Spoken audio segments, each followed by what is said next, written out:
This video is all about dub techno drum beats.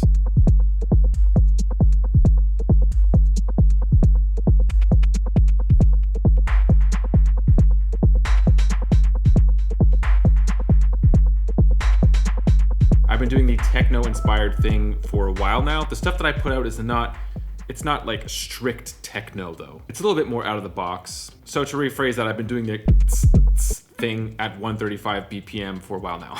My techno grooves in general lean more towards like the dancey, harder hitting grooves, which I still love. So stuff like this.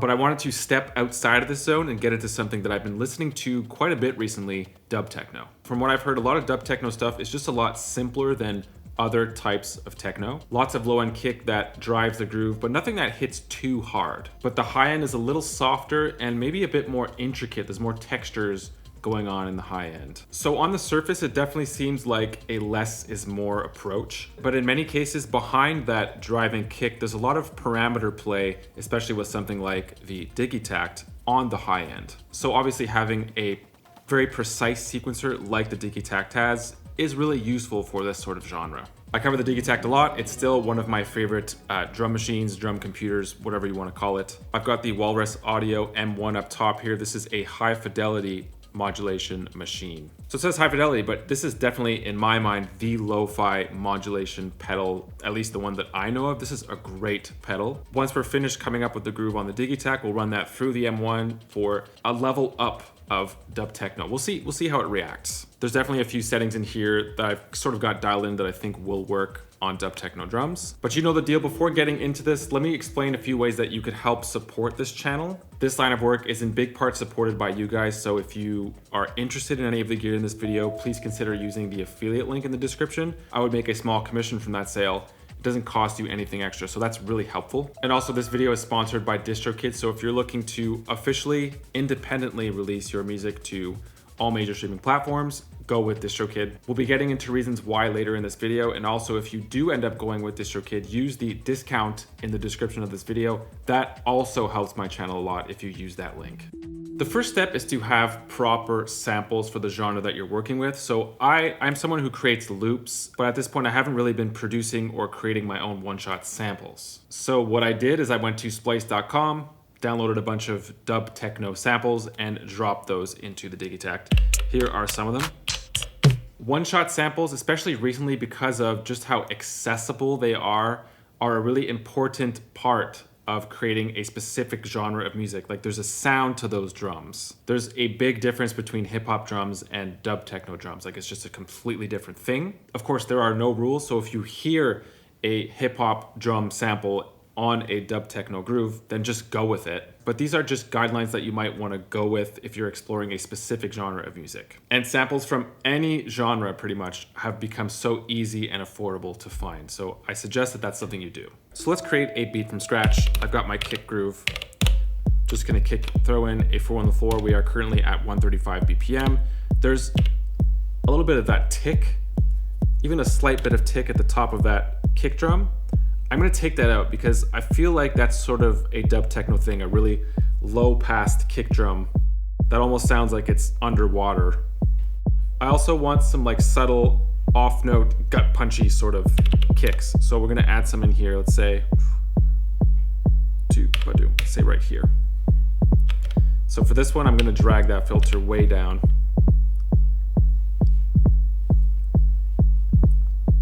And maybe one here as well.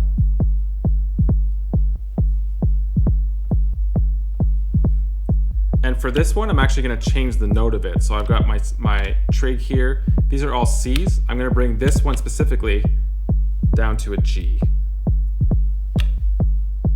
Normally my next step would be to add a snare on this one, but I'm actually just gonna stick to hi-hats. I might not actually add any snare or clap on this entire groove. We'll see. Because from what I've heard, they're not so popular in dub techno. Remember that the key is to have a more feathery, like softer high end, and claps just take it out of that zone completely. Normally what I would do on a basic techno groove is I would add hi-hats on all the upbeats like this. This does sound great. This is like a sacred groove that everyone loves. Everyone knows what this is as soon as they hear it. It doesn't really sound dubby though. It's a little bit too square, so I'm gonna get rid of these for now. And I'll slowly construct something really sparse.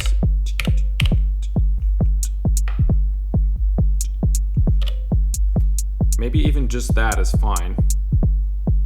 Still, these hi-hats I think are a little bit too bright. They're not feathery enough. So I'm gonna go to specific hi-hats. I'm gonna make them all different.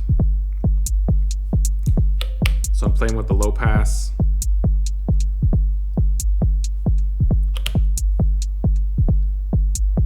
Maybe add some reverb on this last one.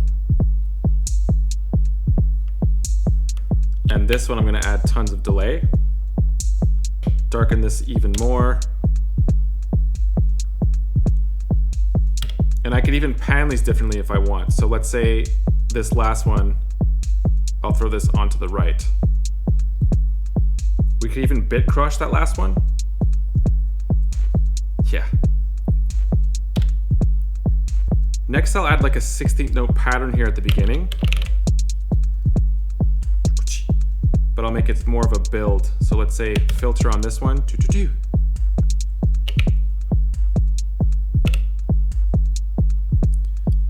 And even still, these hi-hats, they're sounding better than they were at the beginning. Let's soften them up even a little bit more. So this one, I'm gonna change the attack. See, yep. There we go. So really pull the attack off here. On all of them, let's say. I think that does it. This is definitely what we're going for, something a little bit more sparse. Also addressing the tempo, we're at 135 BPM. A lot of dub techno is a lot slower than this. It could be 120, 118 BPM, but I have heard it a little bit quicker as well, so we're gonna keep it at 135 for now.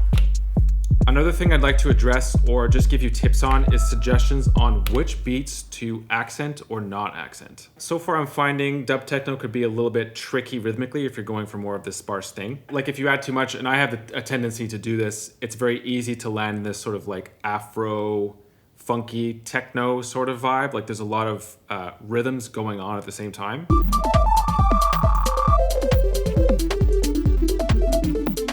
These rhythms are definitely more on the complex side, and they involve what's called syncopation. And so for those of you who don't know, syncopation is when you throw notes onto the offbeats and you accent those notes. On your step sequencer, the even numbers are your offbeats, and the odd numbers are more or less your downbeats. That's kind of a whole other can of worms. We're not gonna focus on that now. But yeah, and so accenting these even numbers gives a much more upbeat and maybe a more interesting feel to your grooves. Whereas if you accent the even numbers, things will just feel a lot more grounded. And I think the key to unlocking rhythms is to find a balance between those two things, those two feelings. And so as an exercise, I'll show you what I mean with this third voice here, which is a rim. We're gonna add 2 accented notes in this sequence.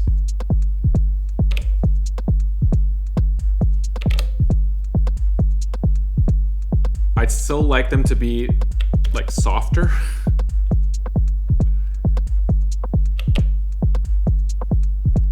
Some delay on there, and I'm going to pan these differently as well. Put one on the right, one on the left. Okay, so even though these are still subtle, within this context, they can be considered accents. Now I'm going to set these up.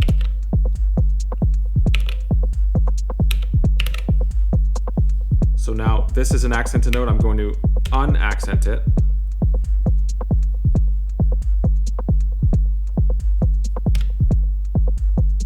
Right, so now it's really subtle in the background there. And I'll copy this same sort of thing to set up this accent as well.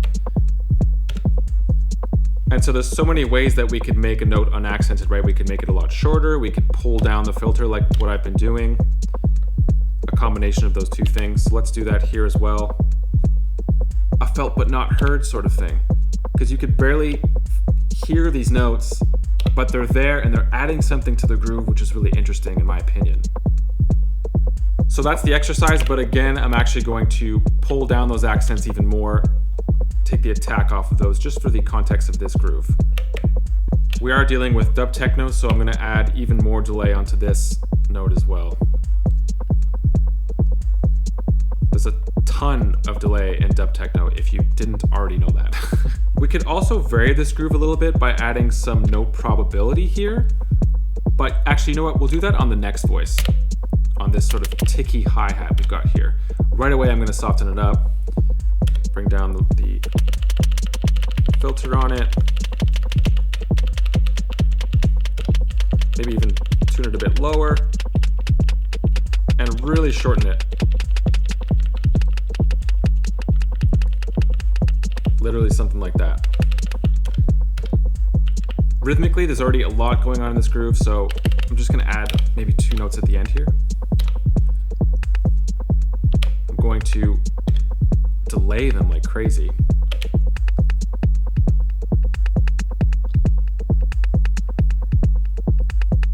Pull down the attack.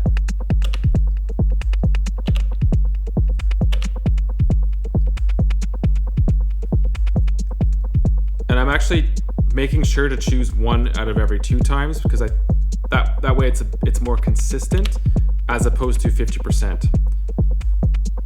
So 1 out of every 2 times it'll play. Let's restart it. Let's try it. Second time, not there. Cool. So let's check out another hi-hat. This is a very 909-y sounding hi-hat. I'm aware that this sort of takes us out of the dub techno realm, but I almost can't help myself. We're gonna do the same thing. Make this play 1 out of every 2 times. And we're gonna pull it down a little bit. Tons of reverb, tons of delay. Throw it to the left. Actually, you know what? To the right, because that's where most of our hi-hats are. Now I do have a clap set up here. I think by the time we're done with it though, it's not really gonna sound like a clap. It's gonna be more of like a perk thing. I mean, my go-to would be this. Something like that. Just completely takes you out of the dub techno feel. So let's get rid of that. Something there. It's not gonna sound like that when we're done. Let's tune this down. Shorten it.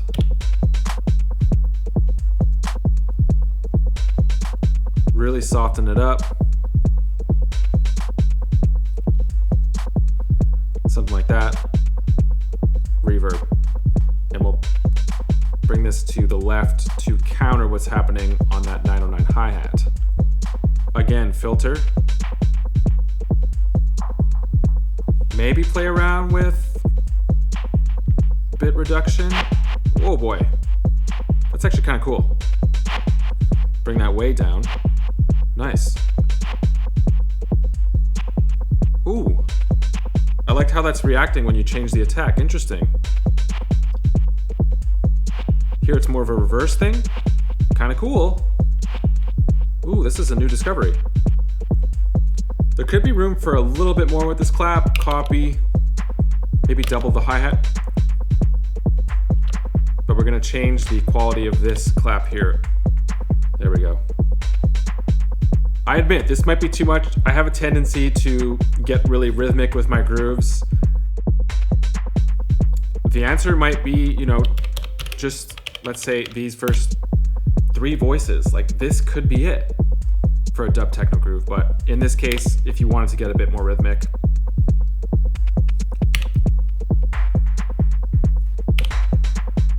you can. The option is there. So the next step, rhythmically, I think we're good with this, but we took off all of the highs from this kick here. If you check out the filter, got rid of all the highs. So if you want to bring some life back to this kick, it's an option. I know dub techno, you might not want to do this, but let's say you wanted to do that. Let's go to sample 8, and I'm going to choose a kick. And so I'm listening specifically for the high end because we're going to cut out all the low end. Let's change this to a high pass filter. Give this lots of reverb. Right, so this could be like our 4 on the floor high-end kick. Let's hear it. Is it muted? Yes. And you can sort of just mix that in if you want to hear just the kick.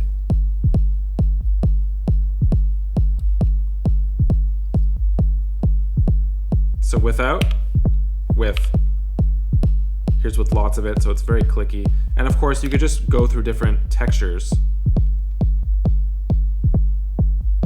Like this one you might like better. Okay, cool. So we have a groove that I'm really happy with. The next step is to run it through the Walrus Audio M1. Let's give this thing a fucking whirl. But before that, a word from today's sponsor, DistroKid. If you're an independent artist, use them to officially distribute your music to all major streaming platforms. In terms of what's new, they recently released a smartphone app, which makes checking your important DistroKid stats easy and accessible. The app is now available on Android through the Play Store. Essentially everything that you've been able to do on the DistroKid desktop app, you're now able to do through your smartphone. In fact, here's a list of key features that the app offers you. You might want to pause it now if you want to check them out. In today's day and age, we all know how many hats we have to wear as artists and producers. It can just be a lot, so write the music, produce the music. Then you've got to create content to promote it a few weeks before it's released. Then you've got to continue creating content after it's been released to promote it. It's a lot, and I'm not saying that DistroKid does all of this work for you, but they do make it a lot easier for us with the free promotional tools that they offer. The one I use most is Hyperfollow. It's essentially a free landing page or link tree. It's super clean. You could link maybe your latest video, your latest single, other important links you'd like to lead people to. I also use promo cards whenever I release a single. Just select the single that you would like to promote and it'll auto-generate a few different options for you to choose from. Go with DistroKid. It's just over $20 a year to release unlimited music to all major streaming platforms. You keep 100% of your streaming royalties. So many other tools that they offer for someone who's independent. They're made for us. And there is a discount linked in the description of this video if you would like to join. To me, this is the lo-fi modulation pedal. And I find that it works really well with this sort of texture of drums. It's a small pedal, but it's still got stereo in, stereo out. So we're keeping a nice stereo signal here going into my audio interface. We're also tempo synced here. I'm actually gonna test this. So this should match the tempo. If I slow it down, yeah, it's following the tempo. So we'll make this real quick and easy with the M1. My favorite setting is vibe, which is right here. And there's 3 different textures of vibe or whatever setting you want to choose here. There's different textures of each of them. So this is A. Add some lo-fi onto that. Right, so we got some space, some reverb. We're gonna tweak that in a second as well. And then C, which is heavy on the reverb, and there's some noise in there. You have like your on the surface controls, so shape, division, and type of your oscillator. And then on the right, we've got tone, symmetry, and X, which we could tweak all of these separately. Let's go tone. So we're not losing any high end here, or we could pull, it's like a low pass. Symmetry. Ooh. It's kind of hard to see, but underneath that we have our lo-fi settings as well. So this is, if I turn the lo-fi up, that's what it sounds like. So let's go to space. I'm going to hold down on this button, and I'm going to bring the space to 0 because I don't want any space. Do the same thing with drive.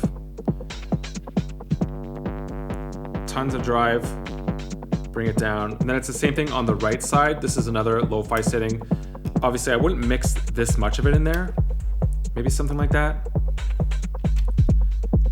Right, so again, we're losing some quality. I mean, that's the point of lo-fi. And then our settings on the right here, we've got warble, which is pretty subtle on drums. And then we have noise, if we want to add like that sort of lo-fi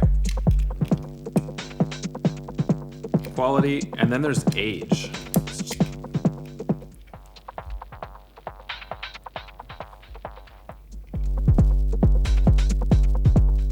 So a big part of what's taking out the low end is actually age. So if we want to make this a little bit more dub techno,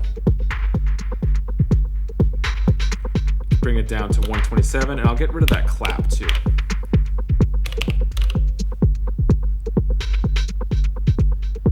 So this might be a bit more dub techno. That's what I have for you guys today. Thanks so much for being here. Like and subscribe. Use the affiliate links for the gear mentioned in this video. Questions or comments, leave them in the comment section of the video. That's it for today. See you soon.